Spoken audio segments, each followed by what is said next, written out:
بسم اللہ الرحمن الرحیم۔ السلام علیکم دوستوں، اپنی نیکسٹ ویڈیو کے ساتھ آپ کو ویلکم کرتا ہوں۔ دو ٹاپک میں نے کور کیے ہیں اس ویڈیو میں، کیونکہ دونوں ٹاپکس پہ کافی زیادہ کمنٹس آ رہے تھے۔ ایک تو یورپین سیٹلمنٹ اسکیم اور دوسرا ورک پرمٹ سے ریلیٹڈ۔ یورپین سیٹلمنٹ اسکیم کی کنڈیشن اس وقت یہ ہے کہ کچھ حصوں میں یو کے میں ابھی بھی چل رہا ہے۔ یہاں پہ یاد رہے کہ جو میں نے ویڈیوز میں بھی آپ کو بتایا تھا، اور باقاعدہ میں اس کا لنک بھی شیئر کرتا رہا ہوں کہ آپ بھی کلک کر کے اس کو ریڈ کریں، وہ یہ ہے کہ جو ویلز ہیں، اس کے ساتھ ساتھ ناردرن آئرلینڈ ہے، یہ وہ حصے ہیں، اسکاٹ لینڈ ہے، جنہوں نے ابھی تک یورپین سیٹلمنٹ اسکیم بند نہیں کی۔ آپ مارچ تک جو ہے اپلائی کر سکتے ہیں۔ میں اسپیشلی ویلز کی بات کروں گا۔ اگر ویلز میں آپ وہاں پہ ہیں اور آپ کے پاس پروف بھی ہیں کہ آپ 31 دسمبر 2020 سے پہلے یو کے میں تھے، تو آپ اب بھی اپلائی کر سکتے ہیں، اور وہاں پہ اپلائی ہو رہے ہیں کیسز، مارچ تک یہ ہے۔ اس کے بعد میں نے آپ لوگوں کے ساتھ ایک اور نیوز شیئر کی تھی، جس کا میں نے لنک بھی دیا تھا۔ وہ بہت اچھی نیوز ہے۔ وہ یہ ہے کہ جو فیملی ممبرز پیچھے رہ گئے ہیں یورپی یونین میں، یہ میں صرف یورپی یونین کی بات کر رہا ہوں، وہ بھی اپلائی کروا سکتے ہیں۔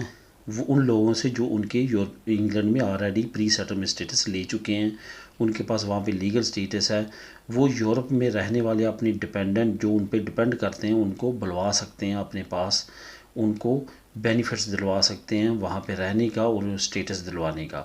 یہ بہت بہترین موقع ہے ان کے لیے، جن کے کچھ فرد جو ہے وہ یورپ میں رہ گئے ہیں، انہوں نے خود اپنا اپلائی کیا ہے، ان کے لیے یہ ٹائم ہے، وہ ان کے لیے بھی اپلائی کریں جو پیچھے رہ گئے ہیں۔ یہ بھی اناؤنسمنٹ میں نے ایک نیوز کی صورت میں آپ کو دے دی ہے، اور اس کا لنک جو ہے وہ بھی آپ کو پرووائڈ کر دیا ہے، تاکہ آپ اس کو خود بھی ریڈ کریں۔ اس کے ساتھ ساتھ جو سب سے اہم بات ہے اس وقت ورک پرمٹ سے ریلیٹڈ، وہ میں آپ لوگوں کے ساتھ یہ شیئر کروں گا کہ ورک پرمٹ سے ریلیٹڈ فی الحال جو یو کے کی طرف سے ہے، وہ ٹرک ڈرائیورز پہ بہت زیادہ زور دیا جا رہا ہے، لیکن ٹرک ڈرائیور جو ہے بہت کم تعداد میں ہے یورپ میں بھی، اور ہماری کمیونٹی میں بھی بہت کم لوگ ہیں جنہوں نے وہ پاس کیا ہے۔ اس کے ساتھ ساتھ بچرز، جس کو ہم کسائی بولتے ہیں، اس کے بھی بہت زیادہ وہاں پہ ڈیمانڈ ہے، باقی شعبوں میں بھی ہے۔ میں آلریڈی نیوز کی ویڈیو میں یہ بات کر چکا ہوں کہ آپ نے اگر یو کے میں انٹرسٹڈ ہیں، وزٹ کے لیے جائیں وہاں پہ، کیونکہ ورک پرمٹ ابھی تک انہی کو ملے گا جن کے پاس نیشنلٹی ہے، تو وزٹ کے لیے آپ کو کسی ویزے کی ضرورت نہیں ہوگی۔ آپ وہاں پہ جائیں، خود امپلائر سے ملیں، وہاں پہ بہت زیادہ ہائی ڈیمانڈ ہے لوگوں کی، وہ چاہتے ہیں کہ وہ آئیں اور وہاں پہ ان کے ساتھ رابطہ کریں، وہ ان کو لے رہے ہیں۔ خاص طور پہ میں ڈرائیورز کی بات کروں گا، وہ ہاتھوں ہاتھ لے رہے ہیں اور آپ کو ورک پرمٹ ایشو کروا کے دے رہے ہیں۔ اب وہاں پہ جا سکتے ہیں، جاب سٹارٹ کر سکتے ہیں، اور وہاں پہ مستقل طور پہ رہنے کا پلان بھی بنا سکتے ہیں، جس طرح کی ابھی یو کے کی کنڈیشن ہے، وہ خاص طور پہ کچھ فیلڈ سے جہاں پہ شارٹیج ہے بہت زیادہ، لوگوں کو نہیں نکالے گی۔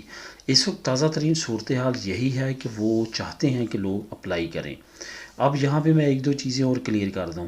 ابھی ٹیمپریری ریزیڈنسی کسی بھی یورپی ملک کی، پرماننٹ ریزیڈنسی کسی بھی یورپی ملک کی، یورپ سے باہر سے آنے والے لوگوں کی، اگر وہ ورک پرمٹ یو کے کا اپلائی کر سکتے ہیں، کرنا چاہتے ہیں، وہ ملک کی ریکوائرمنٹ پہ، ہر ملک پہ علیحدہ علیحدہ سے ڈپینڈ کرتا ہے۔ لیکن یورپ سے فی الحال ریزیڈنسی کارڈ ہولڈر جو ہیں، ان کے لیے ورک پرمٹ کے کوئی بھی آثار نظر نہیں آتے۔ ابھی یو کے کی ڈیمانڈ صرف اور صرف یورپین نیشنلز ہیں۔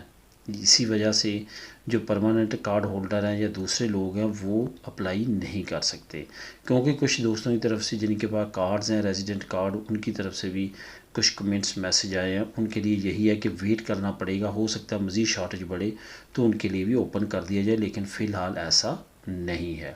تو دوستو، یہ تھی انفارمیشن۔ اگر آپ کے ذہن میں مزید کوئی کویشچن ہو تو کمنٹ کر سکتے ہیں۔ ملیں گے نیکسٹ ویڈیو میں نئی نیوز، نئی انفارمیشن کے ساتھ۔ اللہ حافظ۔